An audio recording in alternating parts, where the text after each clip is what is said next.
Hello, അസ്സലാമു അലൈക്കും. ഇന്ന് ബസ്സൊന്നും കിട്ടിയില്ല. ഇന്ന് നോമ്പറൊക്കെ നടന്നു പോകേണ്ട അവസ്ഥയാണ്. അപ്പം കുറേ യാത്രക്കാരനിങ്ങനെ നടന്നു പോകുന്നു. ബസ് കിട്ടുന്നില്ല. ബർക്കത്ത് കൂടിയിട്ട് പള്ള നോക്കെല്ലാം കൂടി. മാഷാ അല്ലാ. സൽമാൻ, ബാക്കി നോമ്പ് തുറക്കുന്നിടത്ത് പോയിട്ട് കാണാം. ഇന്ന് നമുക്കൊരു സ്പെഷ്യൽ ഗസ്റ്റ് ഉണ്ടാവും. ഇൻഷാ അല്ലാ നമുക്ക് അവിടെ പോയിട്ടാണ്.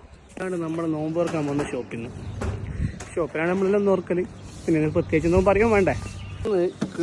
ബണ്ണ് നിറച്ചുണ്ട്, കിളിക്കൂടുണ്ട്, കിളിക്കൂടിൻ്റെ കൂടി മരം കൊത്തിയാണ് എൻ്റെ പേരാല്. പിന്നെ ശ്രീലങ്കൻ ചിക്കൻ, ഇറച്ചിപ്പത്തിൽ വാ. പിന്നെ ഇത് തന്നെ കിളിക്കൂട് തന്നെ. പിന്നെ പൊറാട്ട മാന്തിപ്പൊളിച്ചില്ലാണ്ട് നമുക്ക് നോമ്പ് അറിയില്ല എന്ന് ഇവർ പറയുന്നത്. എന്താ ചെയ്യുക, പൊറാട്ട നമ്മളൊരു അതാണല്ലോ ഇത്. അപ്പം ബാക്കി നമ്മളെ സ്പെഷ്യൽ ഗസ്റ്റ് ഇതുവരെ എത്തിയിട്ട് കാണിച്ചു തരാം. ഇത് അബിൽ മിൽക്ക്. നോമ്പ് തുറക്കുന്ന സ്പെഷ്യൽ വേറെ തന്നെ. This is Abil Milk. This is Sultan Mugheri, Jharkhand. आज का गेस्ट पाकिस्तान.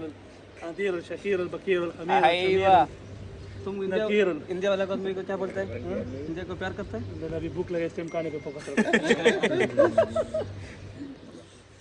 പിന്നെ പറയാമെന്ന് വെച്ചാൽ ഇങ്ങനെയുള്ള സന്തോഷിച്ച് ഹാപ്പി ആയിട്ട് ജീവിച്ചോളി മക്കൾ. വെറുതെ ഡ്രഗ്സ് അടിച്ചിട്ടും കഞ്ചാവും കള്ളും MD അടിച്ചിട്ടും ഉമ്മതാ വാപ്പ തന്നിട്ടാണ് ജീവിക്കുന്നതല്ലേ. നല്ല ബന്ധങ്ങൾ ഉണ്ടാക്കി നല്ല സൗഹൃദത്തിൽ കഴിഞ്ഞ് പോകുന്ന ഹാപ്പി. അതിൻ്റെ സുഖം വേറൊന്നിനും കിട്ടൂല. കുറച്ച് പ്രാരാബ്ദങ്ങളായി പിന്നെ അതൊക്കെ മനസ്സിലാക്കി തരണം ചെയ്ത് ആ ജീവിക്കുന്നൊരു ഫീലിംഗ് ഉണ്ടല്ലോ, അത് വേറെ രസമാണ്. ഡ്രഗ്സ് അടിച്ച് നിങ്ങൾക്ക് പല നേരവും പോകും. അതിനെക്കൊണ്ടൊന്നും കാര്യമില്ല. ഇതൊന്നും കാര്യത്തോടെ അടുക്കും ആരും ഉണ്ടാവില്ല. ഡ്രഗ്സും ഉണ്ടാവില്ല, ഒന്നും ഉണ്ടാവില്ല. അപ്പോൾ എന്തായിക്കോളി, ഡ്രഗ്സൊക്കെ നിർത്തിയിട്ട് ഹാപ്പിയായി ജീവിക്കാം.